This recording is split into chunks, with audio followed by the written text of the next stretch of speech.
Bienvenue à tous. Après y avoir fait la guerre, voilà tout juste 10 ans, la France et ses alliés d'alors ont-ils bel et bien laissé tomber la Libye? La question est posée aujourd'hui dans ce débat doc. Avec pour commencer le documentaire qui suit, Kadhafi, mort ou vif. L'occasion de revivre la lutte à mort livrée à l'ancien dictateur libyen. Il doit partir, clamaient alors en chœur Nicolas Sarkozy, David Cameron et Barack Obama.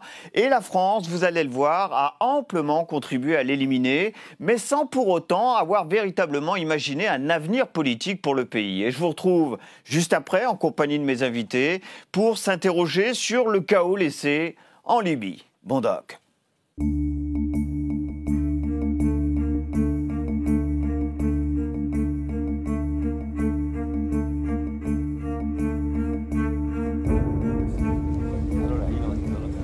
For over 4 decades, the Libyan people had lived under the rule of a tyrant who denied them their most basic human rights.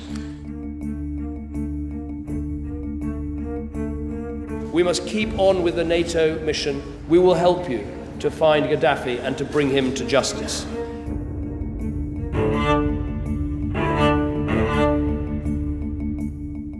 Notre position est claire. M. Kadhafi doit partir.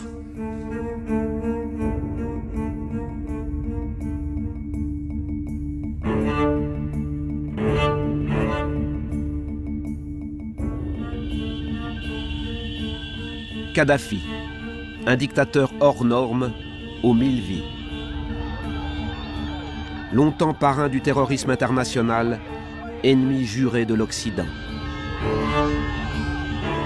Puis, au cours de la décennie écoulée, allié véritable au nom de la lutte antiterroriste, du pétrole, de la réelle politique. Finalement combattu, chassé, traqué.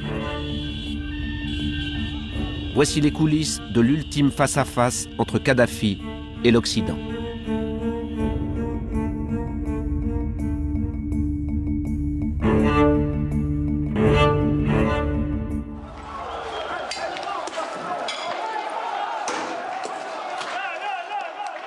Il suffit d'une étincelle. À Benghazi, deuxième ville de Libye, des manifestants réunis par Facebook protestent contre l'arrestation d'un avocat. L'armée réplique à l'arme automatique.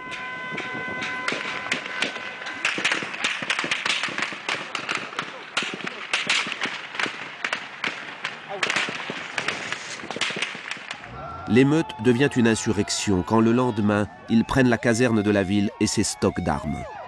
Benghazi et sa région tombent entre leurs mains. Le mouvement s'étend à tout le pays, jusqu'à Tripoli où 50 000 personnes manifestent. À la fin du jour, on relève une 60aine de morts. Devant la brutalité de la répression, l'insurrection, jusqu'alors désorganisée, prend soudain l'allure d'un putsch. De hauts responsables du régime basculent dans le camp de l'opposition à Kadhafi. Des ministres clés, dont ceux de la justice et de l'intérieur, des généraux, de hauts fonctionnaires. Ils sont rejoints par des notables et des opposants de l'extérieur, se choisissent un drapeau, celui de l'indépendance libyenne. C'est une révolution. En moins d'une semaine, le guide libyen perd le contrôle de la moitié de son pays.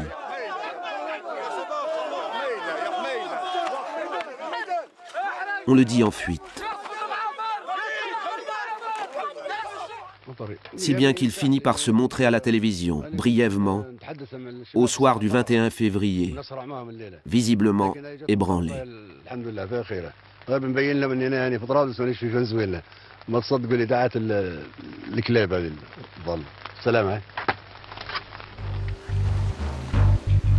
En pleine nuit, son fils et successeur présumé, Saïf al-Islam, se rend dans les studios de la télévision d'État. Celui qui a incarné la face modérée du régime montre un tout autre visage aux Libyens et au monde.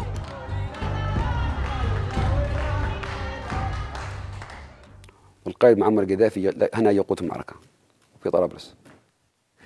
ستسيل دماء، أنهر من الدماء في كل مدن ليبيا. وأنتم ستهاجروا من ليبيا لأنكم هذه بلاد البترول سيتوقف ومش هيتم. الشركات الأجنبية بكرة ستغادر ليبيا والأجانب هيغادروا ليبيا. الله ومعمر وليبيا بس. الله Les menaces du fils de Kadhafi ne s'adressent pas qu'aux insurgés.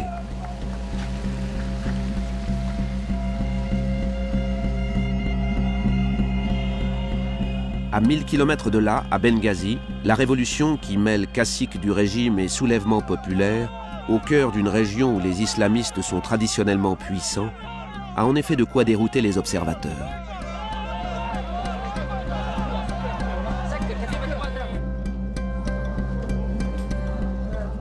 Ancien protégé de Seif al-Islam au sein du gouvernement, chargé des réformes économiques, Mahmoud Jibril est devenu le chef politique des rebelles. Ce discours s'adressait avant tout aux Occidentaux, pour les effrayer. Leur faire comprendre que s'ils ne soutenaient pas le régime, alors il y aurait une sorte de guerre civile en Libye, une partition du pays, le pétrole en fumée, un flot d'immigration illégale vers l'Europe. Le message était tellement limpide, empêcher l'Occident de soutenir la révolution. Je me souviens que j'ai eu l'idée de créer un Conseil national de transition à cause de ce discours-là. Et à partir du moment où nous avons eu cet outil entre les mains, nous avons eu une sorte de couverture, un biais par lequel nous pouvions parler au monde, en particulier à l'Occident.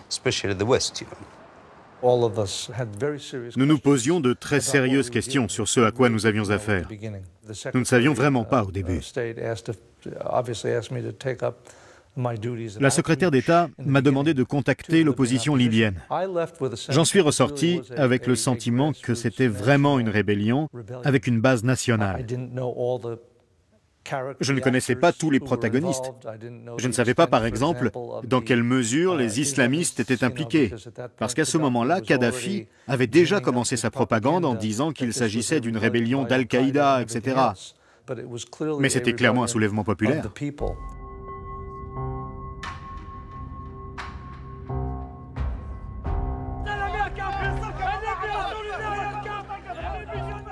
Un soulèvement populaire qui paraît tout près de renverser le dictateur libyen.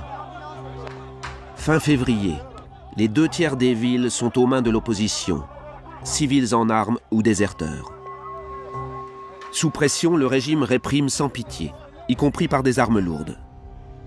Après des réactions d'abord prudentes, les Occidentaux condamnent Kadhafi.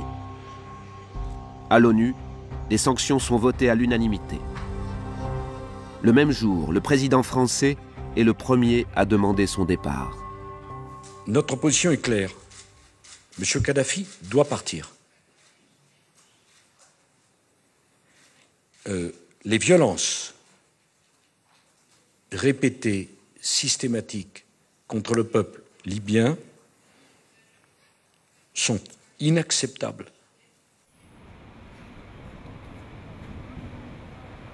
We must not tolerate this regime using military force against its own people. And in that context, I've asked the Ministry of Defence and the Chief of Defence Staff to work with our allies on plans for a military no-fly zone. Mr. Speaker, it is clear this is an illegitimate regime that has lost the consent of its people, and our message to Colonel Gaddafi is simple: go now. David Cameron franchit une étape supplémentaire. Une zone d'interdiction de survol, une no-fly zone, ôterait à Kadhafi son atout maître face aux rebelles, son aviation. Critiqué par son opposition et les médias, Cameron entend faire oublier la très grande proximité entre son pays et le dictateur libyen, nouée depuis les années Blair.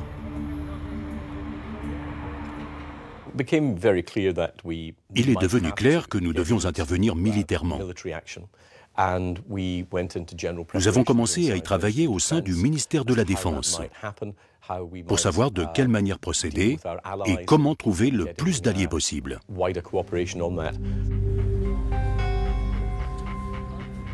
Que va faire Kadhafi, retranché dans Tripoli? C'est la question que se posent toutes les chancelleries.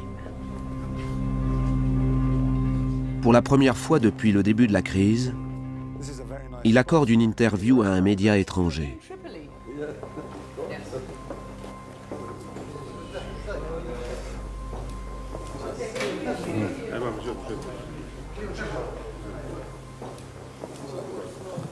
The President of the United States, the leaders of Britain and other leaders are calling on you to step down, to leave Libya, to leave your position of power.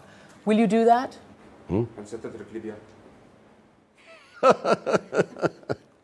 في واحد يترك بلاده ليش نتركها؟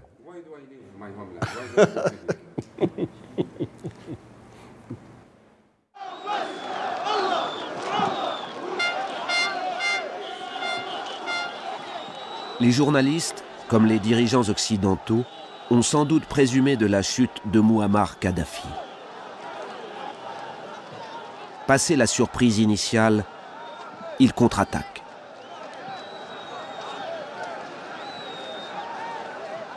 نحن لن نستخدم القوة بعد والقوة تساند الشعب الليبي إذا وصلت الأمور إلى حد استخدام القوة سنستخدمها وفقا للقانون الدولي ووفقا للدستور الليبي والقوانين الليبية.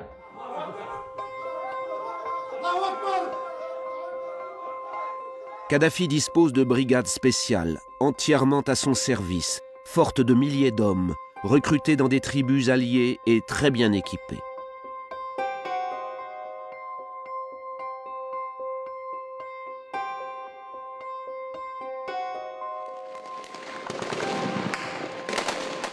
En face, les rebelles, armés de briques et de brocs, ne font plus le poids. Ils commencent à reculer, perdent plusieurs villes dans l'ouest du pays, où seul Misrata tient encore.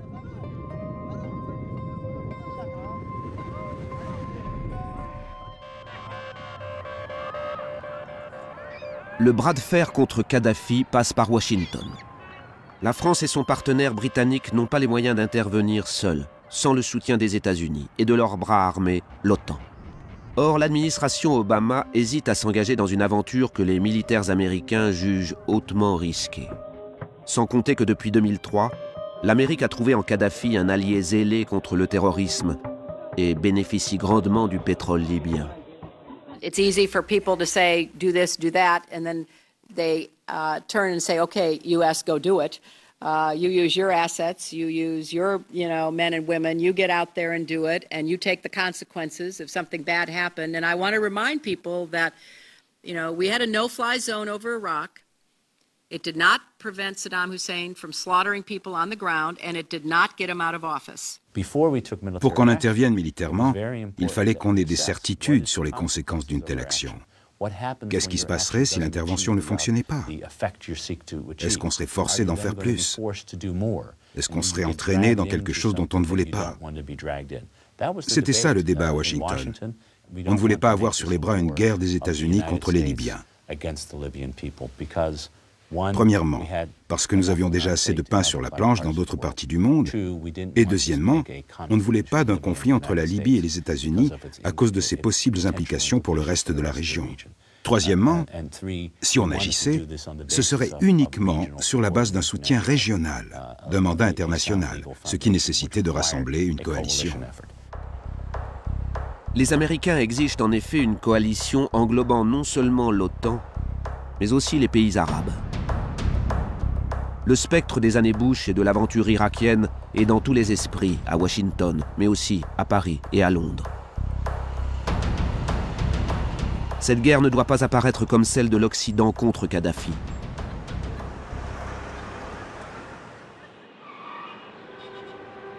La course diplomatique contre la montre se poursuit.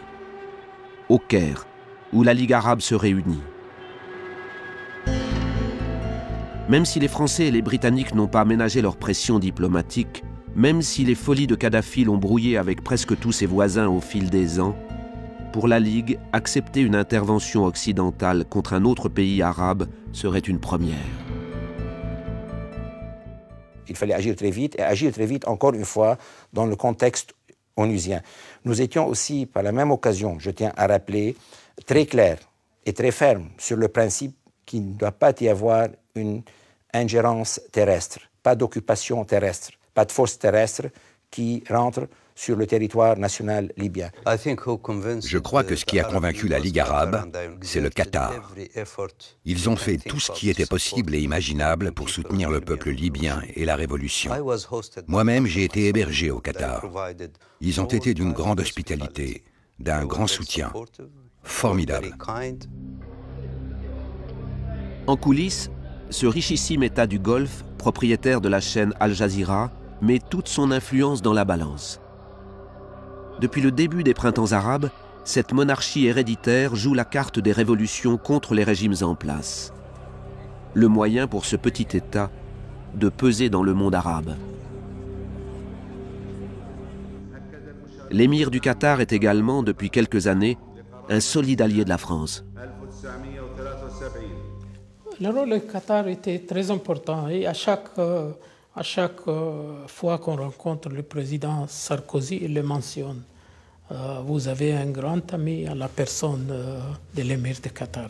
Le Qatar est là comme un fil conducteur du début à la fin et je pense que la relation personnelle entre Nicolas Sarkozy et l'émir du Qatar a pesé beaucoup. Je sais que côté français, il y avait une inquiétude, combien d'avions est-ce qu'ils vont mettre dans la coalition. Il y a eu un gros effort français pour convaincre les Qataris de mettre des avions. Il fallait pouvoir annoncer qu'il y avait des avions qataris. Ce qu'il fallait évidemment absolument éviter, c'est que cela puisse être ressenti par le monde arabo-musulman comme une espèce de croisade occidentale contre les pays du Sud. Le 12 mars, la Ligue arabe donne son accord à une zone d'interdiction aérienne. Le Qatar promet quant à lui 6 mirages pour la faire respecter.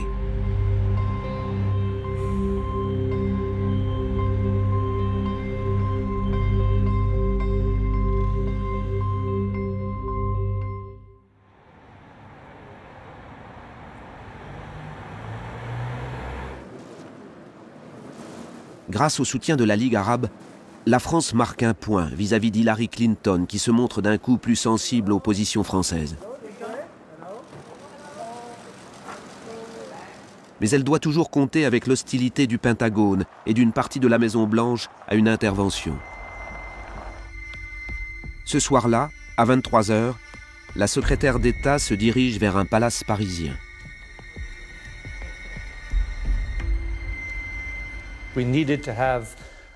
Arrivé à ce stade, nous avions besoin de rencontrer M. Gibril, face à face, pour qu'Hillary Clinton se sente plus à l'aise, pour ensuite conseiller au président Obama quoi faire. Elle posait les questions de quelqu'un qui essaie de combler des trous. Vous savez, l'Occident en général, les États-Unis en particulier, ils sont préoccupés par toutes ces choses sur l'extrémisme musulman, entre guillemets. Parfois, c'est qualifié de terrorisme, parfois d'extrémisme, mais c'est une préoccupation ici, qu'elle soit fondée ou pas. Alors je pense que l'un des buts de ces questions était de découvrir, est-ce que ce sont de véritables pro-démocrates? Cette réunion a été vraiment décisive. Elle en est sortie avec au moins une idée un peu plus claire sur qui était M. Gibril, qui était l'opposition. Le lendemain de cette rencontre, le 15 mars, les forces de Kadhafi reprennent le verrou d'Ajdabiya, à 80 km au sud de Benghazi.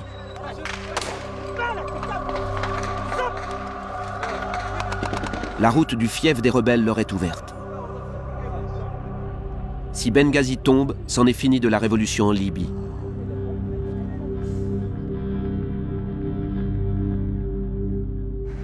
Pressé de prendre de court la communauté internationale, Kadhafi lance ses chars. Tellement confiant qu'il menace ouvertement.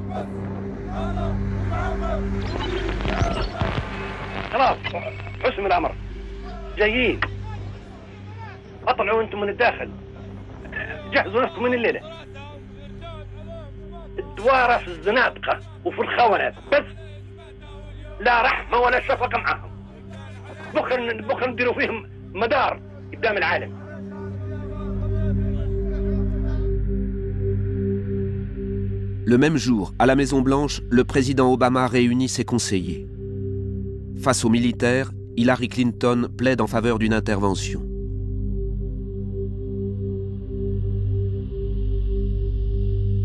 Malgré ses réserves, Barack Obama sait qu'il va lui être politiquement de plus en plus difficile de rester inactif face à Kadhafi.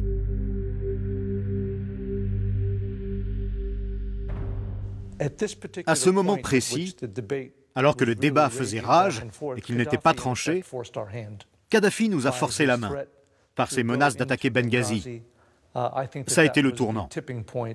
Le débat n'était plus « est-ce que c'est dans l'intérêt américain ?» On est passé au constat que nous faisions face à une possible crise humanitaire, une catastrophe imminente. Je ne pense pas que nous ayons eu le choix à ce moment-ci. Le président a finalement décidé, à cause de ces menaces en particulier, que nous devions réagir.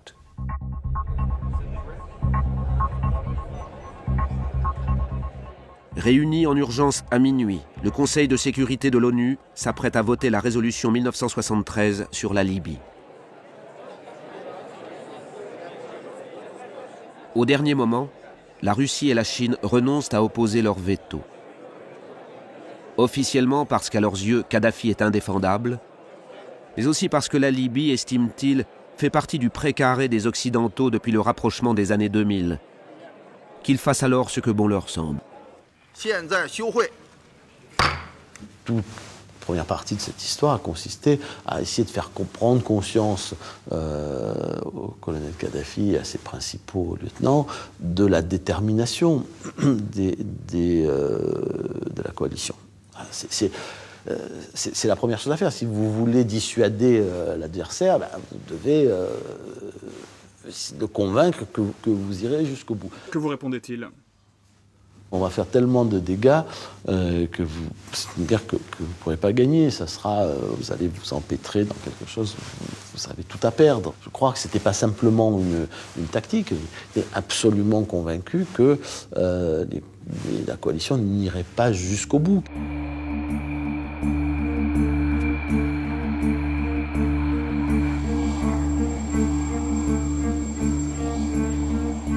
Base française de Saint-Dizier, en Haute-Marne. En début d'après-midi, 2 pilotes de Rafale se préparent à prendre l'air.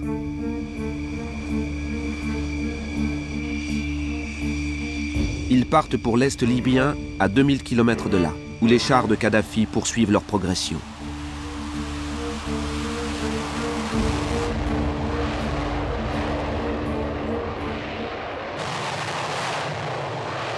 Dans les jours qui suivent, un déluge de feu s'abat sur les centres de commandement, les batteries antimissiles, les bases militaires. Une semaine après le début de l'intervention, 1600 sorties aériennes ont été effectuées, dont les 2 tiers américaines.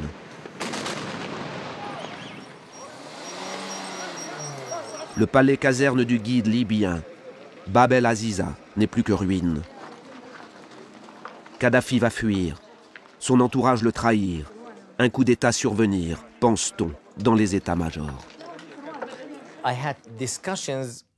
J'ai eu des discussions à différents niveaux, certaines avec des gens des services secrets ou des gens impliqués dans les opérations militaires. Eh bien, ils pensaient que ça allait prendre 10 jours, 2 semaines ou plus. Certains en étaient sûrs à 100%. Je leur ai dit, c'est une blague, vous n'y pensez pas. Ça prendra au minimum 6 mois.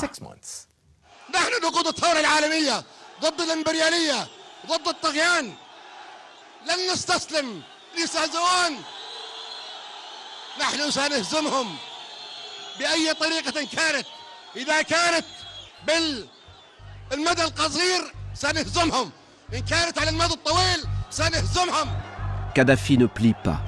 Appuyé sur des tribus fidèles, contrôlant la moitié du territoire, matant dans l'œuf les trahisons, changeant de maison chaque nuit. 40 ans d'un pouvoir chaotique sont la meilleure école de survie. Les stratèges espéraient que l'appui aérien donnerait au sol un coup de pouce décisif aux combattants rebelles pour avancer vers Tripoli.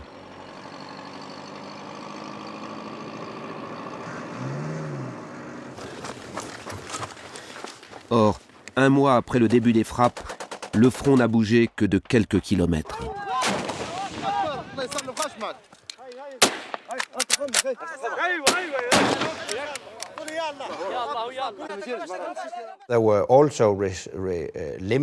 Il y avait aussi des limites à ce qu'on pouvait faire avec l'opération Protecteur unifié. Parce qu'on menait nos opérations depuis les airs et la mer, et beaucoup dépendait des progrès au sol des combattants du Conseil national de transition. Là où j'étais perplexe, c'est quelle est la capacité effective des opposants rassemblés autour du CNT, mais pas seulement de lui, hein, rien n'était vraiment établi à cet instant, de devenir du jour au lendemain des militaires. Enfin, du jour au lendemain, en tous les cas, rapidement des militaires.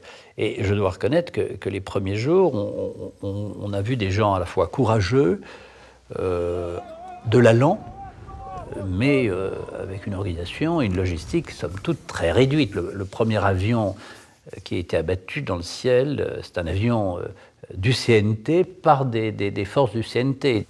Quand nous avons participé à la première réunion ministérielle, le 14 avril à Berlin, nous sommes rentrés à Washington et nous avons dit « Vous savez, ces ministres des Affaires étrangères se réunissent, mais il serait probablement judicieux de savoir ce que nous essayons de faire, quel est notre objectif. » Et notre idée, et au sein de la communauté internationale aussi, c'était que ça se finirait par un cessez-le-feu, sous l'égide de l'ONU, mais pas par une défaite militaire de Kadhafi.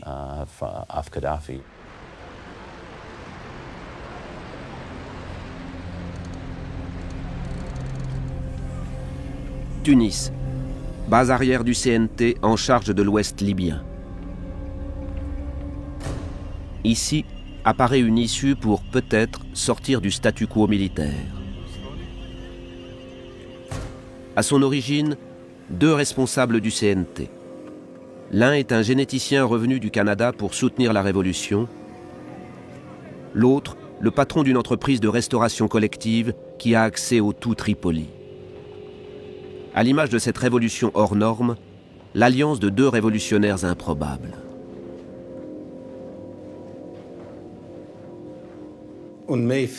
C'était un 15 mai exactement. J'ai rencontré Abdelmajid Mlekta. Il m'a dit « Je reviens de Tripoli ». Il y avait passé 2 mois. Il m'a dit « Je dispose d'énormément d'informations sur les forces de sécurité, comment elles fonctionnent. Et j'ai monté un réseau d'espionnage, grâce auquel je crois qu'on pourrait prendre Tripoli. » Tripoli, c'était vraiment le dernier bastion de Kadhafi. Si Tripoli tombe, tout le système s'écroule.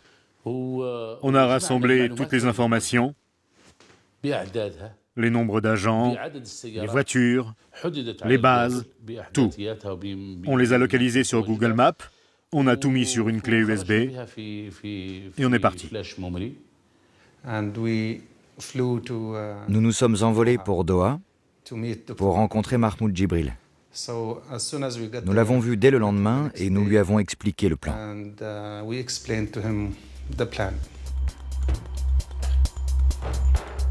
Les Libyens ont résumé leur plan sur un simple PowerPoint. Celui-ci prévoit le soulèvement de cellules dormantes dans la ville, simultanément à des frappes aériennes sur 300 objectifs identifiés par les deux hommes. Ainsi qu'une attaque depuis les montagnes de Nefouza, situées à 150 km au sud de Tripoli et que la rébellion contrôle en partie. Simple, mais impossible sans l'aide des Occidentaux. 2 jours plus tard, les deux Libyens et Mahmoud Djibril rencontrent le président de la République. Il nous a écoutés très attentivement, puis il nous a mis en contact avec son chef des services de renseignement. C'était la première fois pour moi, avec de si hauts responsables, pour leur expliquer ce qu'on voulait faire. Ça a été une expérience étonnante, parce que nous, on n'avait aucune expérience, aucune compétence dans le renseignement. Et là, on se retrouve face à ces grands généraux à essayer de leur expliquer un plan tout simple. On a fait un exposé et on leur a montré le plan sur un vidéoprojecteur. Toute leur équipe écoutait très attentivement. Ça a duré 7 heures. Ils nous posaient des questions sur le moindre détail, point par point. Et ensuite, on leur a expliqué ce dont on avait besoin pour mettre ce plan en œuvre. On a eu un autre rendez-vous avec le président, après la réunion avec les militaires, et il a accepté. À l'Élysée, les officiels étaient très explicites. Ils disaient « C'est évident, on ne peut pas continuer comme ça éternellement. Kadhafi est très fort, l'OTAN fait de son mieux, mais rien ne bouge. Il faut absolument faire quelque chose. » Je crois que ça a joué en notre faveur, parce que nous, on est arrivés avec ce plan et ils se sont dit « Ok, maintenant au moins on a quelque chose sur lequel travailler. » Difficile d'évaluer totalement les chances de réussite, puisque nous étions obligés de nous en remettre, en particulier sur le quadrillage de Tripoli, à leurs informations. Même si nous, on avait des informations par ailleurs, elles n'étaient pas aussi fiables et aussi précises. Mais si on leur faisait confiance sur les informations, leur plan paraissait tout à fait sérieux. Othman et son camarade feront encore 5 voyages à Paris pour peaufiner ce plan insolite sur lequel reposent les espoirs occidentaux. De longues semaines de préparation sont nécessaires. À partir de fin mai, les Français effectuent des livraisons clandestines d'armes dans les montagnes de Nefouza, clé de voûte de l'opération. Ils envoient aussi des moyens de communication aux cellules dormantes de la capitale. Mais rien ne serait possible sans un allié précieux. Dans un premier temps, on dit ça, le Qatar finance la rébellion. Et ensuite, des livraisons d'armes. Alors le schéma va apparaître au fil du temps, des armes françaises transférées au Qatar qui les transportaient vers la rébellion libyenne. Un jeu de rémunération de la France pour ces armes qui impliquerait des revenus libyens tirés du pétrole. Enfin bon, une sorte de schéma triangulaire. À assez haut niveau, côté français, on se sent assez confiant pour dire à une journaliste en off qu'il y a une vraie présence des forces spéciales du Qatar auprès de la rébellion et des Français, des Britanniques, mais me dit-on moins de Britanniques que de Français. Voilà. Sur le plan militaire, les Occidentaux entrevoient une solution, aussi lointaine et incertaine qu'elle apparaisse alors.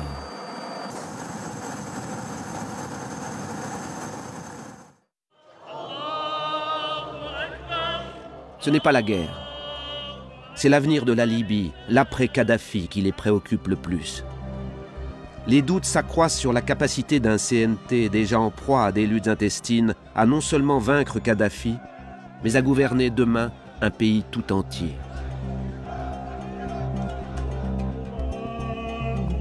Sujet d'inquiétude, certaines forces combattantes incontrôlées gagnent en importance. En premier lieu, des islamistes radicaux, minoritaires mais bien présents. Autrefois traqués par Kadhafi et les services occidentaux, ces djihadistes se sont aguerris en Afghanistan ou en Irak. Ironie de l'histoire, ils se trouvent maintenant dans le même camp que cet Occident qu'ils combattaient.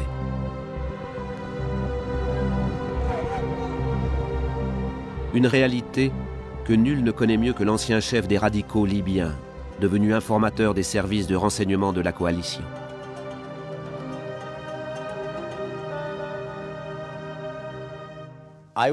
J'ai été sous une énorme pression à cause de cette affaire. J'ai participé à des centaines, littéralement, de discussions là-dessus. J'ai été confronté à plusieurs reprises à des détails embarrassants. C'est pour ça que je ne pouvais pas mentir. Le problème, c'est Al-Qaïda, en tant qu'organisation internationale qui attaque l'Occident partout où c'est possible et tout le temps. Mais là, vous avez un conflit local, avec des djihadistes libyens, mais qui sont nationalistes et qui ne sont pas fichés pour des activités terroristes. Même si ce sont des extrémistes raisonnables. Ça a été très difficile d'en convaincre certains services secrets, certains décideurs. Bien sûr, les gens s'inquiètent, mais nous toujours on dit que ces jeunes-là ils sont allés en Afghanistan ou en Irak parce qu'ils étaient poussés par Kadhafi. Quand la révolution a éclaté, ces jeunes-là sont les premiers qui sont venus pour défendre leur population, leur père, leur mère, et défendre leur pays. Et dès le début, ils ont dit qu'ils vont accepter le jeu démocratique.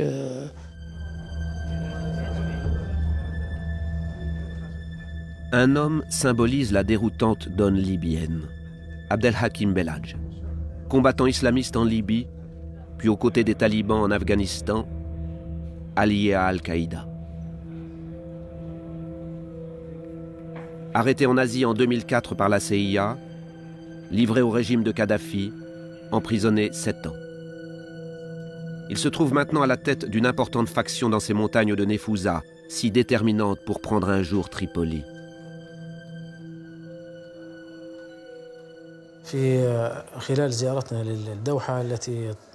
Durant notre visite à Doha, en compagnie de M. Abdel Jalil, du ministre de la Défense et de quelques révolutionnaires, j'ai eu l'occasion de rencontrer les chefs militaires des pays de l'OTAN. J'ai même eu une entrevue avec le chef d'état-major de l'Élysée.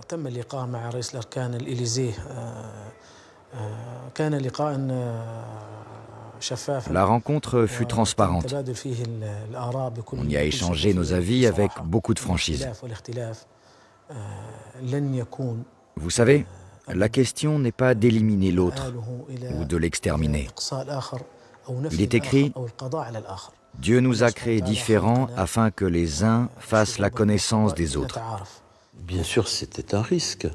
Et même éventuellement une menace sur l'avenir. Enfin, on avait le choix entre soutenir ce Conseil national de transition et tous ceux qui l'entouraient. Et forcément, dans ceux qui l'entouraient, puisqu'il y avait toutes les forces hostiles au régime, il y avait aussi des forces plus ou moins menaçantes. Mais c'était ça ou Kadhafi, voilà. Alors qu'après, les services de renseignement, ils phosphoraient sur... oui, tout le monde peut se poser des questions, mais ça ne pouvait pas être déterminant. Voilà. Mais vous savez, l'histoire est toujours tragique, et la politique, elle est confrontée au tragique de l'histoire. Vous ne savez pas à l'avance ce que les décisions que vous prenez vont avoir pour conséquences. Donc vous évaluez les conséquences, vous faites un pari sur les conséquences. Est-ce que ces gens se battaient d'abord pour le contrôle de leur pays? Ou est-ce que leur motivation principale était d'approcher islamiste extrême?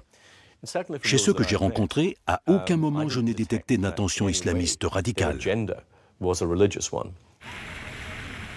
Le duel avec Kadhafi se révèle périlleux, l'avenir de la Libye incertain.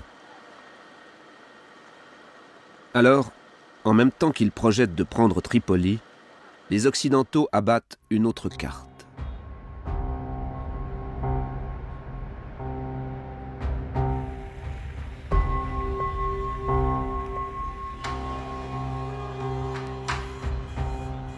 Malgré maintenant 3 mois de bombardements quotidiens, Mouammar Kadhafi tient toujours sa capitale et une bonne part de son pays. Ce stratège rusé sait aussi que ses ennemis doutent. Il choisit ce moment pour paraître aux côtés d'un vieil ami russe, le président de la fédération d'un sport qu'il affectionne, les échecs.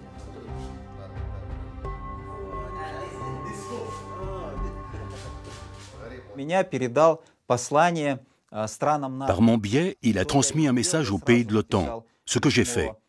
J'ai immédiatement écrit une lettre à Sarkozy, à Merkel, à tous les pays de l'OTAN qui bombardaient la Libye. J'ai écrit, il m'a demandé de vous transmettre de cesser complètement les tirs, les assassinats de civils, et d'entamer des négociations sans conditions préalables, pour trouver un accord sur l'avenir de la Libye, sans verser le sang, sans guerre. Sur l'échiquier du conflit, Kadhafi est la pièce maîtresse. Récemment inculpé par la Cour pénale internationale, il représente la principale raison de la poursuite de la guerre. Alors pour la coalition, le match nul devient tentant. Son retrait serait la solution idéale, la moins risquée. Dans ce pays coupé en deux, elle ouvrirait la voie à un compromis politique entre le Conseil national de transition de Benghazi et une partie du régime de Tripoli. On a senti des formes de pression de la part de nos alliés. On a commencé à devoir écouter certains conseils. Peut-être qu'un compromis est nécessaire. Des initiatives politiques ont commencé à surgir de partout, de tous les côtés. La France, la Grande-Bretagne, les États-Unis. Tout le monde nous parlait d'initiatives politiques, vous savez.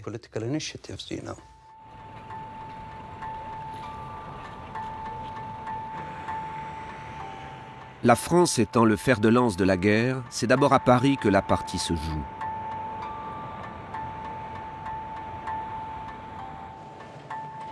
Le président de la République reçoit en personne le plus proche conseiller de Kadhafi. Béchir Saleh, on le connaît, c'est le directeur de cabinet francophone, et c'était pour le président une façon de faire passer un message direct auprès de Kadhafi, en lui disant, voilà, vous avez le choix, ou bien vous arrêtez tout de suite les combats, vous renvoyez les troupes dans les casernes, et à ce moment-là, avant qu'il ne soit trop tard pour vous, nous pouvons vous garantir l'exil dans un pays où il aurait été protégé. Et puis il fallait d'autre part donner des garanties aussi au Conseil national de transition, enfin aux Libyens, que Kadhafi ne pourrait plus nuire. Nous avions sur le papier établi une liste de pays qui n'avaient pas l'obligation de transférer vers la Cour pénale internationale. Et on avait fait une liste exhaustive, laissant le choix éventuel à Kadhafi. Et j'ai rencontré le président. Il m'a raconté ce qui se passait avec Béchir Saleh. Et il m'a donné son bon conseil. Réfléchissez-y et revenez vers moi. Or, au même moment, les préparatifs pour libérer Tripoli se poursuivaient. Alors j'ai répondu, ok, on va prendre cette initiative au sérieux et blablabla. Il fallait juste gagner le maximum de temps avant que la prise de Tripoli puisse débuter.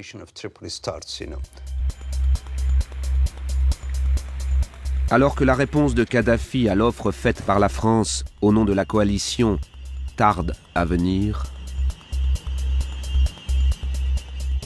un nouvel acteur apparaît dans la coulisse, le Premier ministre Mahmoudi Bagdadi, numéro 2 du régime. Celui-ci fait passer un message par différents canaux.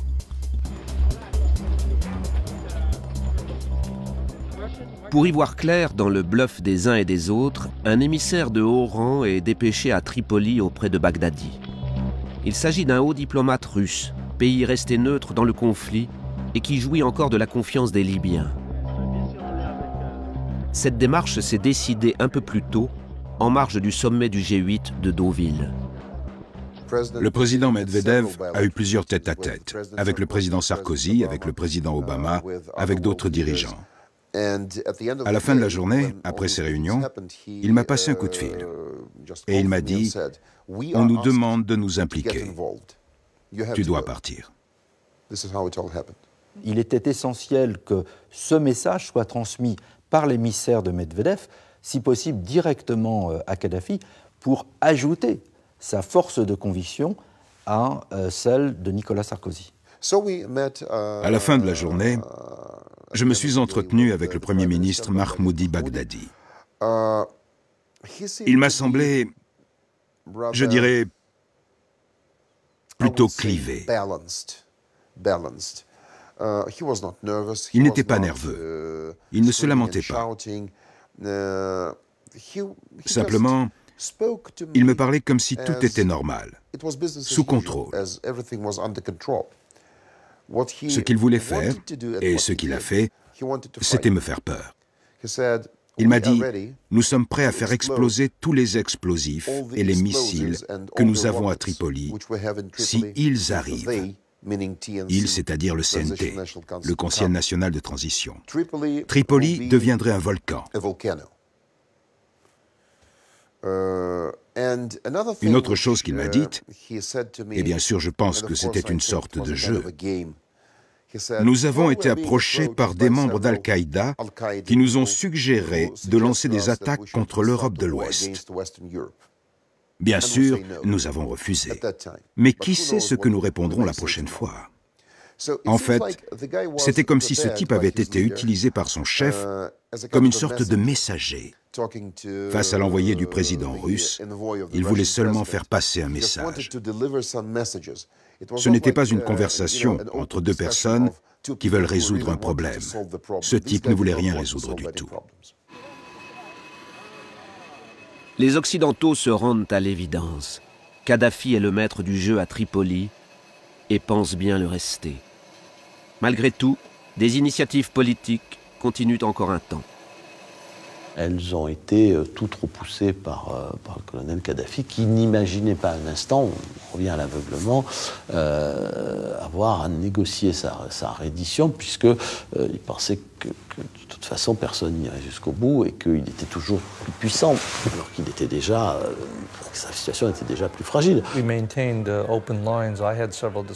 On avait maintenu des lignes directes.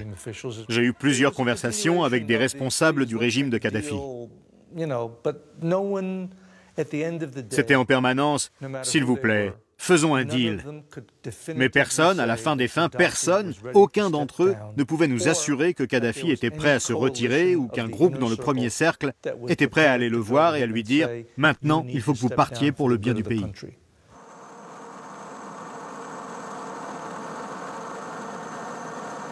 Kadhafi a tout de même quelques vraies raisons d'espérer s'en sortir.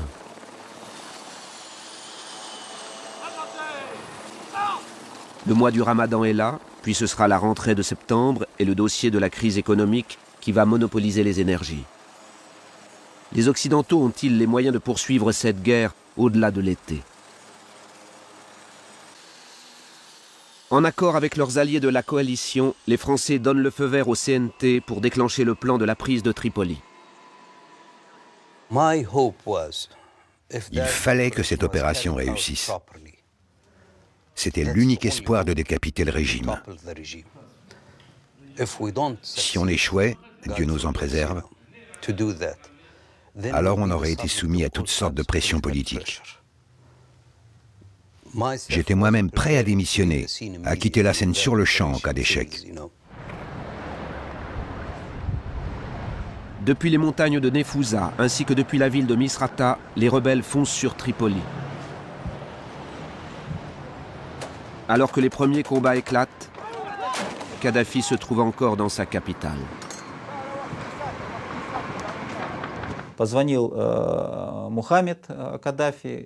Mohamed Kadhafi m'a appelé. Il m'a dit que son père souhaitait me parler. Et comme il y avait des combats là-bas, on entendait des bombes. Il m'a dit, il ne peut pas vous parler longuement, parce que l'OTAN pourrait découvrir où il se trouve et nous envoyer un missile. Le colonel Mouammar Kadhafi a parlé en arabe. Son fils a ensuite traduit. Il m'a dit, Kirzan, je veux dire par votre intermédiaire que je n'abandonnerai pas le pays. Beaucoup disent que je vais fuir. Je suis ici à Tripoli et je me battrai jusqu'à la dernière goutte de sang. Kadhafi m'a dit encore une chose importante. Kirzan, je n'ai plus confiance dans les pays occidentaux. Si tout se termine normalement, je n'aurai plus aucune relation avec les démocraties occidentales. Pourquoi? Parce qu'en 2003, nous avons signé un accord. J'ai renoncé à mon programme d'armement. Je n'ai pas acheté de fusées, je n'ai pas développé de programme nucléaire comme la Corée du Nord. Au lieu de cela, les pays de l'OTAN, eux, s'armaient. Ils sont venus et là, ils me bombardent. Et maintenant, que pensent les pays du tiers-monde, d'Afrique, d'Asie, les petits pays d'Europe aussi? Ils pensent qu'il faut s'armer. Et l'Iran maintenant se dit, à quoi bon rester sans rien faire? Il me faut la bombe atomique, et ainsi de suite.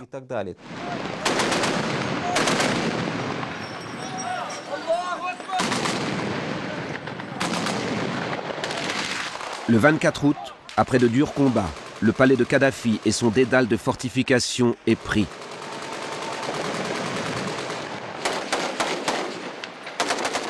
Le dictateur déchu, lui, est introuvable. Tripoli est aux mains du CNT, mais aussi de dizaines de groupes armés de toute la Libye. Plus ou moins disciplinés, rétifs à l'autorité du CNT. Ils entendent obtenir leur part du pouvoir.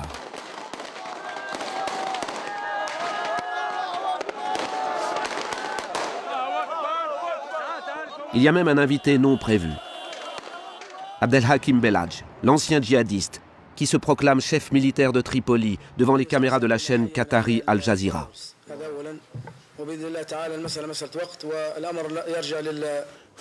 Quand ils sont entrés à Tripoli, ils étaient accompagnés de la chaîne Al Jazeera. On a tout de suite senti qu'il y avait un complot. Nos forces nous ont dit qu'il n'y avait pas du tout d'accord là-dessus. Ils étaient mieux armés, mieux financés, totalement soutenus par les médias, comme si tout cela avait été préparé de longue date.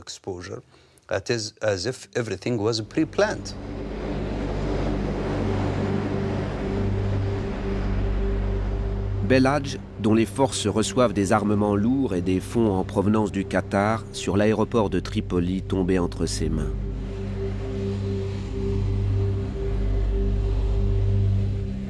Pour peser sur la nouvelle Libye, l'émirat a choisi de s'appuyer sur des islamistes avec lesquels il a des proximités idéologiques, aux grandes dames des Occidentaux, qui soutiennent eux un CNT qui peine à asseoir son pouvoir sur Tripoli. Une sourde guerre d'influence a commencé. On a bien senti que le Qatar penchait en faveur de certaines factions politiques. Nos alliés occidentaux, je ne crois pas qu'eux-mêmes s'y attendaient. Ou alors, ils nous auraient avertis. En tout cas, c'est ce que je pense. Nous, en tout cas, on ne s'y attendait pas. La question de Belhadj et des islamistes, c'est un sujet sur lequel il faudra se pencher quand il sera temps. Est-ce que nos alliés qataris se sont un peu trop appuyés sur la fin sur cette mouvance-là? Est-ce que ça a déplu? Il n'y a aucune ombre entre la France et le Qatar. Voilà.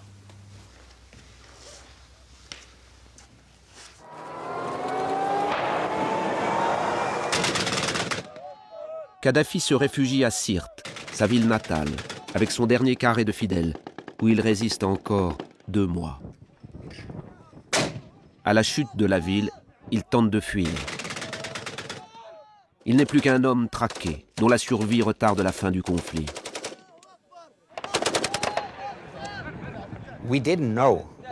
On ne savait pas que le colonel Kadhafi était à bord de ce convoi armé. Un convoi armé, c'est une cible légitime, parce qu'il peut menacer les civils.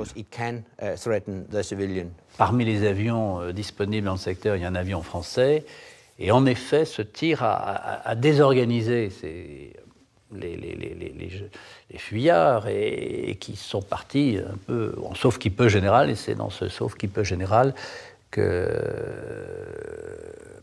Kadhafi a été retrouvé dans les conditions que l'on sait, et avec une fin qui est à l'image du caractère tragique qu'il a donné à sa vie et qu'il a choisi lui-même finalement.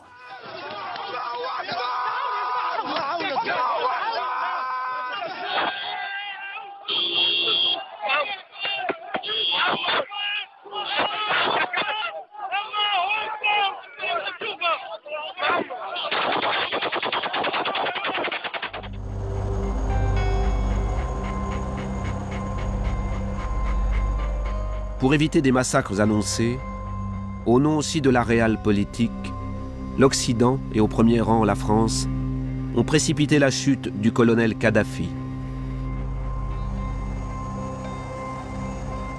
Tantôt son meilleur, tantôt son pire ennemi.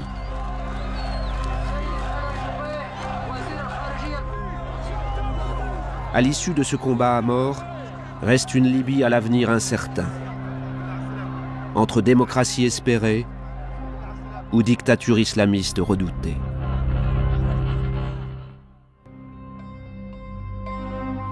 Kadhafi, mort ou vif, film signé par Antoine Wittkin. C'était il y a 10 ans, la guerre en Libye et la lutte à mort livrée à l'ancien dictateur libyen. Il doit partir, clamaient alors en chœur Nicolas Sarkozy, David Cameron et Barack Obama. Et la France, vous l'avez vu, a amplement contribué à l'éliminer. Mais pour quel résultat politique n'a-t-on pas depuis bel et bien laissé tomber la Libye? Nous allons en débattre maintenant avec nos invités, en commençant par vous, Vincent Hugeux. Bienvenue à vous. Merci, bonjour. Vous êtes aujourd'hui grand reporter indépendant, vous êtes spécialiste à la fois de l'Afrique, du Proche-Orient et de politique internationale et auteur entre autres de Kadhafi, un ouvrage publié aux éditions Perrin et qui va d'ailleurs être réédité en poche chez Tempus. Antoine Glaser est également avec nous. Bienvenue à vous Antoine Glaser, c'est toujours un plaisir de vous recevoir dans cette émission. Merci. Vous êtes journaliste et écrivain, vous avez été le fondateur et le rédacteur en chef de la Lettre du Continent, entièrement dédié à l'Afrique, et votre dernier ouvrage publié chez Fayard s'intitule « Nos chers espions en Afrique », coécrit avec Thomas Hoffnung. Et puis enfin, avec nous en webcam cette fois, Thomas Gassiliou. Bienvenue. Bonjour.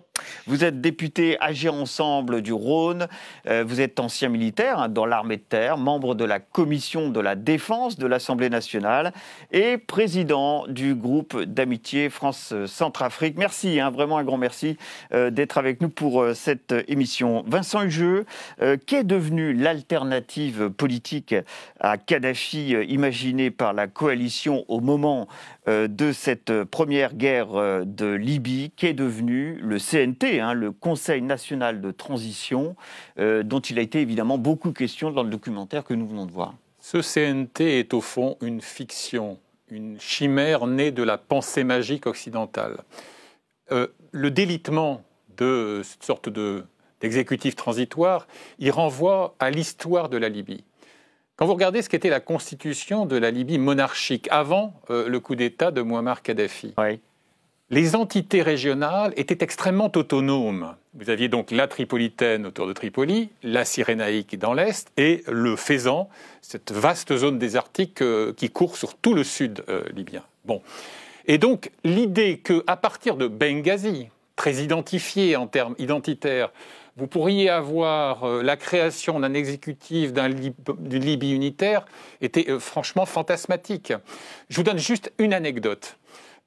Pour vous montrer à quel point ces identités sont puissamment enracinées et combien le facteur tribal, sans sombrer dans le folklorisme, est cardinal. Comment imaginez-vous qu'un Kadhafi aurait pu tenir ce pays, le rafio libyen, pendant plus de 4 décennies s'il n'avait pas un génie des alchimies tribales? Bon. Je suis à Misrata, au moment où cette ville qui est au centre, au fond, de la Libye, ville côtière, très importante économiquement, est assaillie de toutes parts, par l'ouest, par l'est, par le sud, par les forces de Kadhafi. Et je réussis, en prenant un cargo à partir de Benghazi, 42 heures de mer, un cargo qui ne tient que par la rouille, je réussis à m'introduire dans Misrata. Je vais voir les leaders locaux, ceux qui mènent la résistance à cette tentative de reconquête des forces de Kadhafi. Et alors que la ville est aux abois, alors qu'elle est étranglée par les forces hostiles, que me disent-ils? Ils me disent, vous savez, le jour où on se sera débarrassé du colonel, là, il faudra qu'on sache s'en souvenir à Tripoli, à Benghazi et ailleurs, nous aurons notre part du gâteau. Je cite mot pour mot ce que me disent les leaders de l'insurrection de Misrata. Donc cette donnée-là, identitaire, régionaliste, elle est consubstantielle à l'histoire du pays. Alors il serait peut-être faux de dire que les alliés de l'époque, les alliés de la coalition, dont la France bien sûr, n'avaient pas imaginé une solution politique. Alors à entendre Vincent Hugeux, ce n'était pas la bonne solution. Non, mais il y avait une solution politique alternative à Kadhafi qui avait tout de même été imaginée. Je pense que la référence de Barack Obama, l'ancien président américain, qui quand même à la fin, je veux dire, de ses 2 mandats, qui dit carrément, et même dans son livre récent, qui dit « Ma principale erreur de politique étrangère, c'est la Libye, parce qu'on n'a pas eu le coup d'après. » Il faut rappeler qu'à l'époque, il y avait Joe Biden, qui était son vice-président, qui lui était contre cette intervention. Et finalement, c'est un peu, Barack Obama s'est fait un peu entraîner par Nicolas Sarkozy. Il faut dire les choses, c'est la France qui insistait. La France et aussi... Et Hillary Clinton qui a réussi à le convaincre, c'est ce qu'on a compris dans ce film. Oui, mais en allant voir, on le voit bien d'ailleurs dans le documentaire, c'est hyper intéressant quand elle va voir le président du Conseil national de transition, Ritz, etc. Mais quand Barack Obama il dit ça, et Joe Biden à l'époque était contre, et qu'est-ce qu'il disait de Joe Biden? Il disait, on ne voit pas le jour d'après, et je crains qu'on ne voit pas la décennie d'après. Ça veut dire eux qui connaissaient, évidemment, qui avaient quand même les rapports, comme vient de dire le Vincent Hugeux, qui savaient que c'était complètement quelque chose qui est complètement... C'est comme si vous aviez la France, les Basques d'un côté, les Bretons de l'autre, vous voyez, avec une bande de terre, de désert au milieu. Donc la France était la plus convaincue des grandes puissances de cette coalition, du coup d'après avec le fameux Conseil national de transition. Mais c'est très intéressant d'entendre, moi j'ai revu le doc, et il est vraiment extrêmement important parce que ça montre l'importance du Qatar, France et Qatar.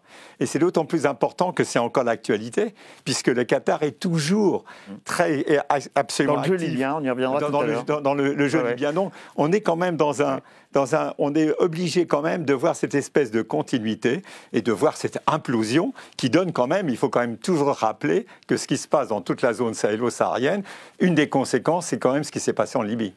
Dans ce documentaire formidable, comme tous les travaux d'ailleurs d'Antoine Wittkin, il manque quand même un personnage symbolique, c'est Bernard-Henri Lévy. Au moment de la prise de décision, il pèse plus lourd qu'Alain Juppé. Et j'en ai été le témoin direct. C'est lui qui emporte l'adhésion de Nicolas Sarkozy, dont le péché capital renvoie à ce que Antoine disait à l'instant, ne jamais avoir pensé, quoi qu'il en ait dit à l'époque, l'après-Kadhafi. Jamais, parce qu'il y avait une obsession. On l'entend dans ce documentaire dire « la position de la France est claire, Kadhafi doit partir », sauf que 3 ans auparavant, il disait à demi-mot « la position claire de Paris, la voici, il faut que Kadhafi vienne à Paris. Hein. Souvenez-vous du calamiteux et interminable voyage de décembre. Visite d'État, décembre 2007, 4 jours. Renvoi d'ascenseur qui avait été négocié au moment de la libération des infirmières bulgares et du palestinien médecin. Thomas Gassiliou, vous venez d'entendre évidemment ce qui vient d'être dit. Comment on peut expliquer cette transformation d'une victoire militaire de la coalition, parce qu'on peut dire les choses comme ça, l'objectif militaire a été rempli, c'est de se débarrasser finalement du colonel Kadhafi, en un échec politique au regard de la situation libyenne aujourd'hui? Alors effectivement, on se rappelle d'une situation il y a 10 ans où une première manifestation secouait Benghazi pour des revendications finalement légitimes dans la lignée des printemps arabes. Et peut-être rappeler que la France était intervenue avec la communauté internationale avant tout pour éviter ce massacre de Benghazi, tel qu'il avait en tout cas été promis par Kadhafi, qui promettait des rivières de sang. Alors aujourd'hui, effectivement, se pose encore cette question et je trouve que c'est une question qui monte de plus en plus dans le débat politique et à raison, qui est de comment transformer une victoire militaire en victoire politique. Alors déjà, je répondrais que c'est déjà bien d'avoir une victoire militaire, en tout cas d'être en mesure de produire des effets tactiques grâce à un outil de défense. Mais effectivement, gagner une guerre, c'est jamais gagner une paix. Gagner une guerre, ça ne fait juste qu'ajouter du temps à la mise en place d'une solution politique qui souvent échappe à la communauté internationale. Et intervenir finalement sans solution politique, c'est effectivement hasardeux, mais le temps ne permet pas toujours d'avoir cette solution politique avant l'intervention. Vincent Hugeux, alors on ne va pas refaire 10 ans d'histoire libyenne. Alors, il y a un autre marqueur, c'est ce qu'on a appelé la deuxième guerre libyenne. Elle commence le 10 mai 2014 et c'est une guerre civile, cette fois, qui va couper le pays en deux. Comment est-ce qu'on explique qu'on n'ait pas pu mettre en place un pouvoir central libyen ? L'une des clés, dans la logique que j'évoquais tout à l'heure de la puissance des identités régionales et tribales, l'une des clés, c'est le phénomène milicien. C'est-à-dire que je me souviens très bien au fil de mes reportages, et quand je suis retourné en Libye pour cette biographie de Mouammar Kadhafi, vous avez un pays qui n'est pas divisé en 2, en 3 ou en 4. Vous avez ne serait-ce qu'une ville comme Tripoli, qui est partagée entre 7, 8, 9, 10 groupes d'influence, plus ou moins légalistes, plus ou moins islamisants. Et en fait, vous avez vraiment l'emprise, l'impérium d'une logique milicienne. Je tiens mon quartier, je raquette, etc., etc. là, entre telle ville et telle ville, il y a un barrage qui me permet de m'en mettre plein les fouilles. Donc, je veux dire, il y a eu un délitement de l'idéal, je dirais, du fantasme unitaire libyen, qui s'est traduit par, effectivement, d'abord un émiettement milicien, et ensuite la constitution, on y reviendra sans doute plus tard, de blocs apparemment plus homogènes, mais irréconciliables. Et juste une petite percée vers l'avenir. Lorsque, puisqu'on a étrillé Nicolas Sarkozy, soyons équanimes, lorsque Emmanuel Macron, qui a pourtant une intelligence instantanée de la complexité libyenne qui est assez remarquable, croit ou feint de croire qu'il suffit de réunir les deux incarnations des deux camps opposés, on en reparlera, Khalifa Haftar d'un côté, Fayez el-Sarraj l'autre jour, dans le magnifique domaine de la Selle Saint-Cloud, de leur faire approuver oralement, on ne signe rien, un accord en 10 points. S'il s'imagine à cet instant-là qu'il va résoudre l'imbroglio libyen, il fait preuve de beaucoup de candeur. Donc voilà, le terreau, il est celui-là. Ce terreau, c'est une société tribale à l'origine. C'était assez bien dit d'ailleurs par Vincent Ejeux tout à l'heure. Mais... Enfin, comment on en arrive à une guerre civile 3 ans après avoir fait cette guerre du côté de la coalition occidentale ? Tout simplement aussi parce que l'Afrique, et en particulier la Libye, est devenue un enjeu géostratégique. Je veux dire, si c'est pas simplement une guerre tribale, c'est parce que vous avez des milices et tout, mais quand même les armées. Et quand vous avez que l'Afrique est revenue géostratégique, quand vous avez d'un côté le Qatar et la Turquie et de l'autre l'Égypte et les Émirats arabes unis, ça veut dire maintenant en Afrique, toutes les grandes puissances et les moyennes puissances, en particulier du Proche et Moyen-Orient, viennent régler leurs problèmes et régler leurs intérêts. Et donc, bien évidemment, que chaque camp trouve ses parrains. Et ce qui se passe actuellement, c'est que vous avez même, il n'y a pas finalement de personnalité libyenne vraiment indépendante. C'est-à-dire, vous ne pouvez pas arriver à constituer, à peser, avoir une diplomatie d'influence si vous n'avez pas un parrain étranger. Et c'est pour ça qu'Emmanuel Macron a totalement échoué. Et c'est pour ça que la conférence qui devait se faire, qui à Paris n'a rien donné, finalement elle s'est fait à Berlin, en présence d'Emmanuel Macron, mais c'est quand même à Berlin. Et on voit bien que les Italiens, dont c'était une ancienne colonie aussi, ils pèsent et ils jouent leur propre jeu. Donc chacun vient dans cette Libye. Il faut quand même rappeler, parce que les gens ne savent pas, c'est 7 millions d'habitants sur vraiment une bande côtière. Je veux dire, c'est rien. Et vous avez le Fezzan avec aussi des problèmes, entre les Toubous, les Touaregs, et ça peut peser aussi sur des pays comme le Tchad et le Niger.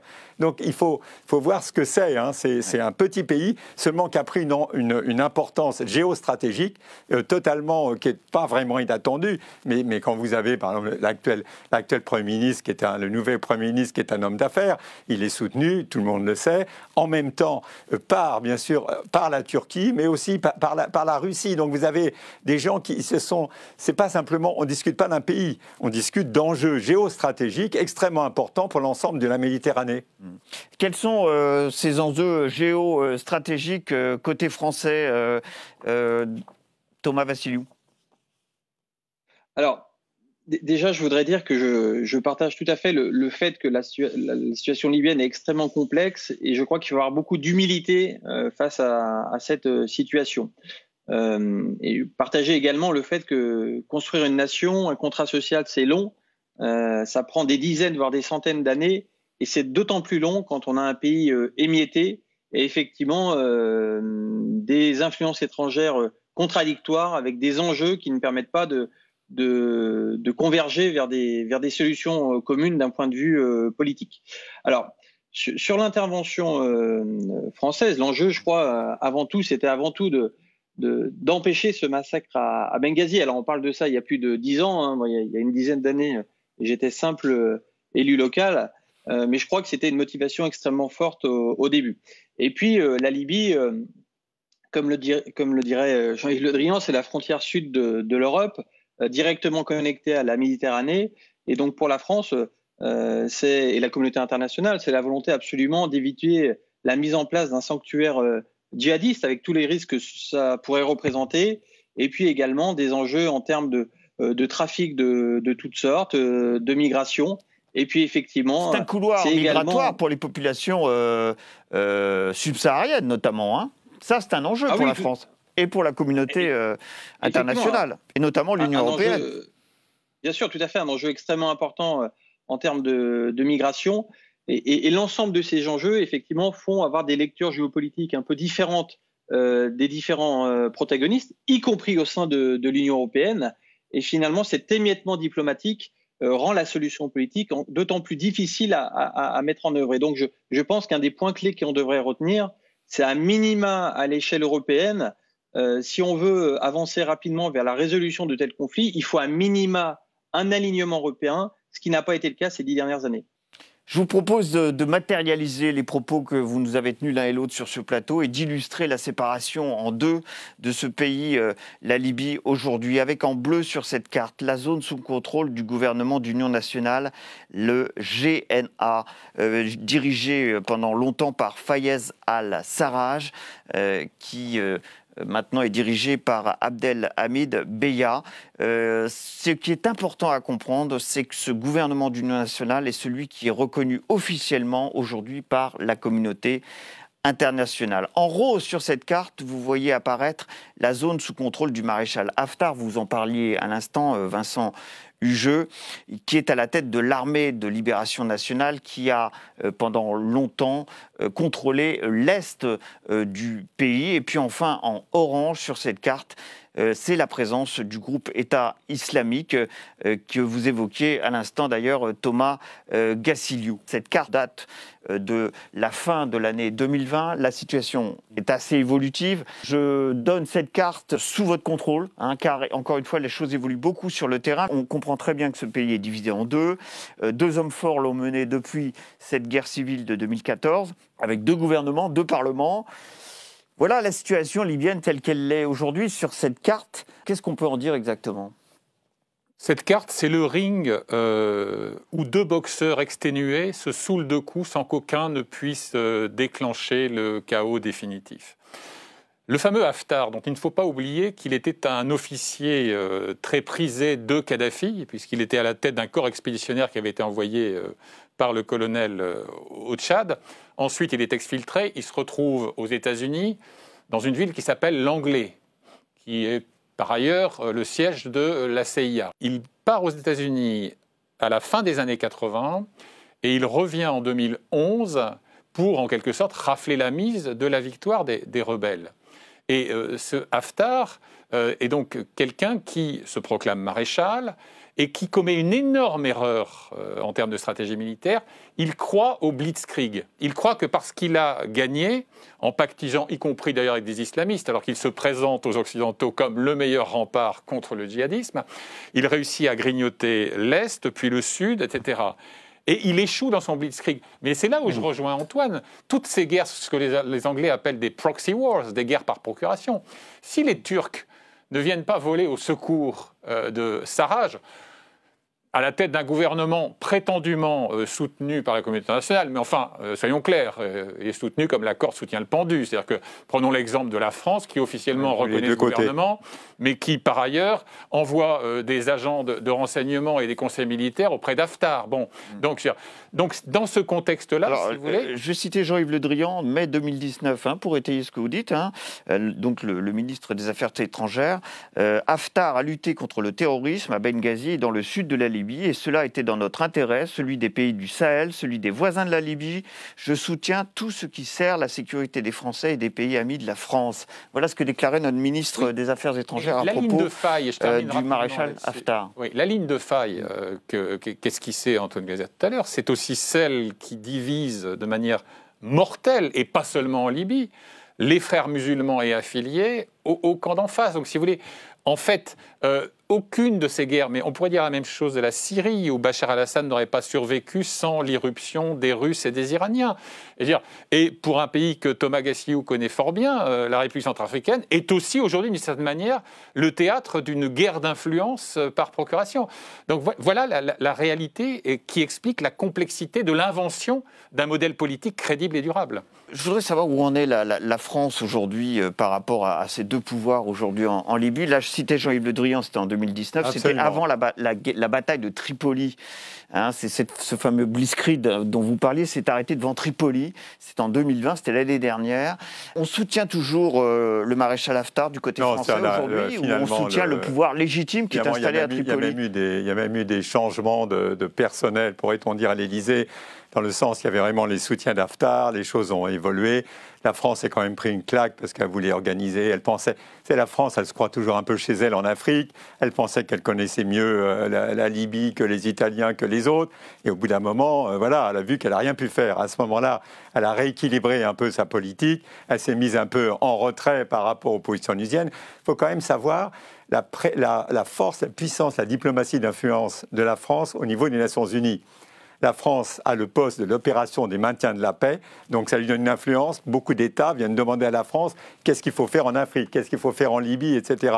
Mais simplement, là, elle est vraiment maintenant, elle est en retrait, et elle est plutôt attentive parce qu'elle se rend compte que finalement la nouvelle équipe qui vient d'arriver n'est pas du tout dans sa main. C'est plutôt une équipe un peu turque, un peu russe, etc. Ça lui échappe.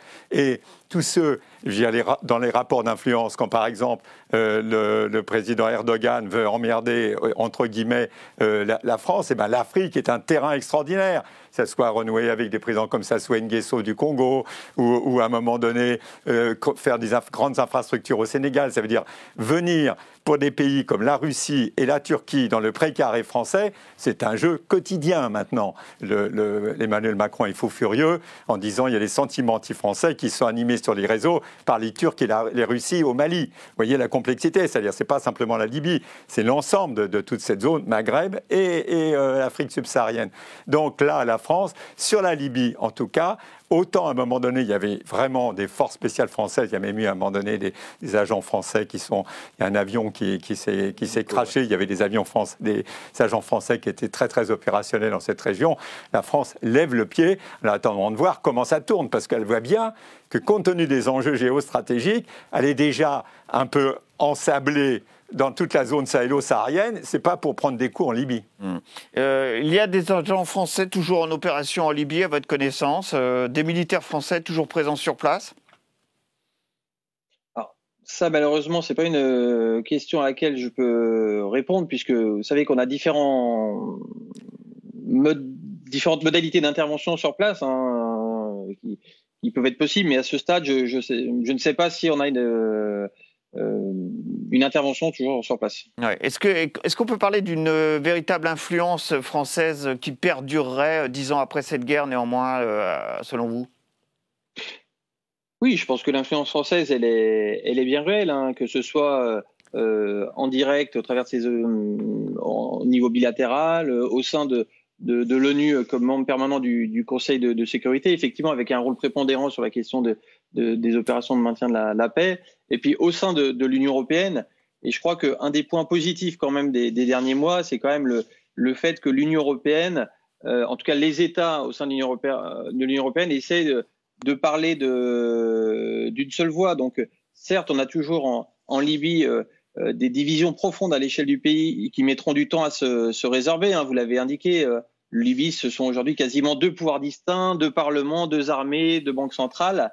Mais on a quand même en 2021 des raisons objectives d'espérer, avec une initiative de l'ONU qui est en cours, des Européens qui parlent d'une voie commune, une administration Biden qui pourra sans doute s'emparer également du sujet, et puis des Turcs et des Russes qui sont déjà bien pris par ailleurs et qui finalement pourraient également alléger leur pression en Libye. Alors cette zone d'influence turcs et russes, vous l'avez évoqué tout à l'heure. C'est vrai que les Turcs, je schématise un petit peu pour que les gens qui nous regardent comprennent bien, les Turcs soutiennent le gouvernement d'union nationale, le GNA, et les Russes, eux, soutiennent le maréchal Haftar. Autrement dit, certains disent aujourd'hui que la Libye est devenue une zone d'influence répartie entre, d'une part, la Turquie, d'autre part, la Russie. Autrement dit, 2 États qui ne participaient pas à cette coalition il y a 10 ans.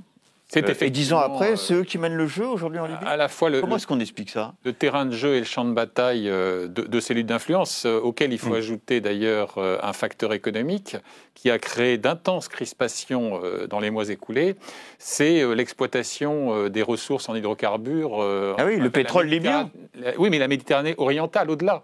Et c'est la raison pour laquelle des pays comme la Grèce, Chypre, avec le soutien explicite et spectaculaire d'Emmanuel Macron, sont montés au créneau pour dénoncer les appétits turcs.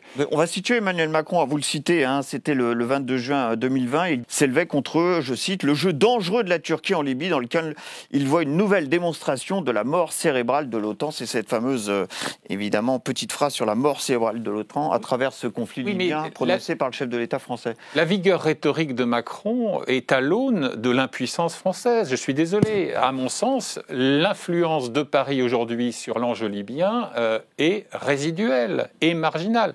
Ça se joue effectivement entre puissances, les Turcs et leurs amis d'un côté, les Russes et leurs amis. Mais de même, encore une fois, sans créer d'analogie artificielle. 10 ans après, ni l'un ni l'autre de ces deux pays n'étaient présents dans cette coalition. 10 ans après, ceux qui font l'appui de l'OTAN dans ce pays. Non seulement ils n'étaient pas présents. Comment est-ce qu'on explique ça, enfin il faut dire les choses aussi. Non seulement ils n'étaient pas présents, mais il faut quand même rappeler qu'au Conseil de sécurité, au moment de l'intervention, la proposition d'intervention, qui était quand même, à un moment donné, les Américains ont dit aux Français, voilà, on ne veut pas y aller s'il n'y a pas la Ligue arabe. À ce moment-là, la France, parce qu'à un moment donné, c'était vraiment la grande amitié, ça continue d'ailleurs avec le Qatar. Donc, on voit le témoignage dans le documentaire de Henri Guénaud. On le pousse un peu en disant « Ok, mais est-ce que votre Conseil national de transition, est-ce qu'il n'y a pas des islamistes, etc. etc. » Il dit « Non, pas du tout, etc. » On dit « Oui, mais quand même le Qatar. » Et il dit « Il n'y a pas d'ombre entre la France et le Qatar. » C'est-à-dire, on voit bien que finalement, il y a cette espèce de continuité. Donc, la France obtient pour les Américains, pour avoir l'assentiment des Américains que le Qatar et la Ligue arabe rentrent dans cette coalition. Mais la Russie, comme la Chine, ils sont extrêmement réticents. Et ensuite, Poutine a toujours utilisé ça en disant il n'a jamais été question dans la résolution française d'aller tuer le colonel Kadhafi. Il était question dans la résolution de protéger les populations de Benghazi. Vous voyez, quand on refait l'histoire, il n'a jamais été question de tuer Kadhafi à l'époque. Alors après, on dit oui, c'est les populations, machin. Mais c'était la protection des populations de Benghazi. C'est quand même quelque chose qui est différent. Et finalement, le pays... Bon, après, il y a eu cette mort, on ne sait pas qui, comment, etc. Mais c'est vraiment, je veux dire, il faut quand même, quand on refait l'histoire, du coup, les Russes, maintenant, ils disent, ben, nous, on est chez nous, qu'est-ce qu'ils veulent, les Russes? Ils ont déjà une base navale au Soudan. S'ils peuvent s'installer demain, si déjà il y a l'histoire, comme le dit Vincent, l'histoire du gaz qui est extrêmement importante pour toute la région, mais il y a aussi la possibilité d'avoir une base en Libye. Vous imaginez, une base navale russe ici? Alors il y a un nouvel acteur aussi, Vincent Hugeux, dans cette partie du monde et dans les négociations qui sont en cours, c'est Joe Biden, effectivement. Est-ce que l'attitude de Joe Biden est fondamentalement différente vis-à-vis de la Libye que ne l'était celle de Donald Trump? Sur le dossier libyen, je ne le crois pas. N'oublions pas que l'administration américaine et l'ensemble du pays ont été absolument traumatisés par l'assaut meurtrier qui avait été lancé par des commandos djihadistes contre le consulat américain à Benghazi. Donc on a des souvenirs cuisants de l'autre côté de l'Atlantique. Et par ailleurs, on le voit aussi, par exemple, sur le dossier sahélien. Aujourd'hui, l'administration Biden est en train de passer les troupes en revue, en quelque sorte. On est en train de revue d'effectifs. Il n'y aura pas de décision spectaculaire. Mais compte tenu de ce qui a été le coup politique aussi après l'épisode Obama que rappelait Antoine Glaser à l'instant, je vois mal les Américains s'engager de manière résolue sur ce terrain-là. Ils considèrent, et à juste titre, qu'il n'y a que des coups à prendre. J'observe d'ailleurs, je termine là-dessus rapidement, qu'au fond, quand on écoute, notamment via le documentaire d'Antoine Wittkin, les prophéties apocalyptiques de Kadhafi, père et fils, ces harangues un peu hallucinées, on se dit ils sont fous, mais par rapport au flux migratoire immaîtrisé, par rapport à l'émiettement de la Libye, est-ce qu'ils se sont vraiment trompés? Et pour moi, c'est le funeste testament de Kadhafi. C'est qu'au fond, dans ces dernières interviews que j'ai revisionnées des dizaines de fois, etc., eh bien, il y avait au milieu de cette démence apparente, il y avait une forme de lucidité prémonitoire. Il connaît bien son pays. Thomas Gassiliou, vous voulez rajouter quelque chose à ce qui vient d'être dit concernant la situation actuelle et peut-être le moyen de dénouer un petit peu cette situation en Libye aujourd'hui? Oui, non, je voulais ajouter que finalement, ce qui est nouveau, je trouve, depuis les années 2010 et peut-être avant, c'est l'affirmation des puissances régionales. Ça avait été identifié déjà, ce sujet-là, lors de la revue stratégique de 2017. Et finalement, le recours à la force de plus en plus fréquent, de manière un peu désinhibée, pour aboutir à des objectifs politiques. Hein. On pense ces dernières années, bien entendu, à l'Ukraine, au conflit entre l'Azerbaïdjan et l'Arménie, à ce qui se passe en Méditerranée orientale. Aujourd'hui, ces puissances régionales utilisent de plus en plus la force de manière désinhibée avant même de discuter.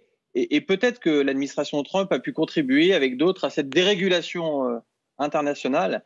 Et donc, je crois qu'aujourd'hui, on a véritablement besoin d'un multilatéralisme fort pour réguler ces conflits en alignant la communauté internationale vers des positions communes. À quelles conditions on peut espérer voir un pouvoir unifié à la tête de la Libye dans les années à venir ? Le scénario rose, auquel, bien entendu, je ne crois pas, hein, le principe de réalité prévaut toujours, oui. C'est d'une part un retrait concerté des grands marionnettistes qu'on vient d'évoquer, à commencer par la Turquie et la Russie, totalement illusoire à mon sens, vu les enjeux qui viennent d'être évoqués, géostratégiques et économiques. Et parallèlement, il faudrait qu'il y ait une structure institutionnelle nouvelle qui, sous la bannière d'une Libye unitaire, laisse beaucoup d'autonomie politique aux trois grandes entités géographiques qu'on a définies. Fédéralisme, une sorte de Si vous voulez imposer au forceps un État unitaire soudé, vous allez tout droit à l'échec. D'accord, avec ça, il vous reste 30 secondes. Il faut reconnaître justement ces entités. Il faut reconnaître aussi les intérêts des uns et des autres pour s'asseoir à la table et voir qu'est-ce qu'il y a à gagner ou à perdre pour chacun d'eux. On ne sortira pas de ça. Hein. Ça serait un fédéralisme libyen, la solution ? Bien sûr, une sorte de fédéralisme libyen, absolument, comme dans beaucoup de pays, d'ailleurs africains. Hein. Je veux dire, pourquoi l'Union africaine était contre l'intervention, et ce n'est pas le sujet du jour. Il faut quand même rappeler que ce sont les Touaregs rebelles qui, au nord du Mali, qui sont associés avec Al-Qaïda du Maghreb islamique. Ça veut dire qu'il y aura un vrai débat à faire aussi sur l'implosion de la Libye et ce que ça a pu, son impact sur l'ensemble de la région. Ça sera peut-être pour un autre débat doc, hein, on verra bien. En tout cas, un grand merci à tous les trois hein, d'avoir participé à ce débat doc consacré à la Libye. 10 ans après l'élimination de Mouammar Kadhafi, vous pouvez bien entendu réagir à cette émission sur #débatdoc, ça sera sur Twitter. Rendez-vous à tous et à toutes pour un prochain débat doc, ça sera bien entendu avec son documentaire et son débat. À bientôt.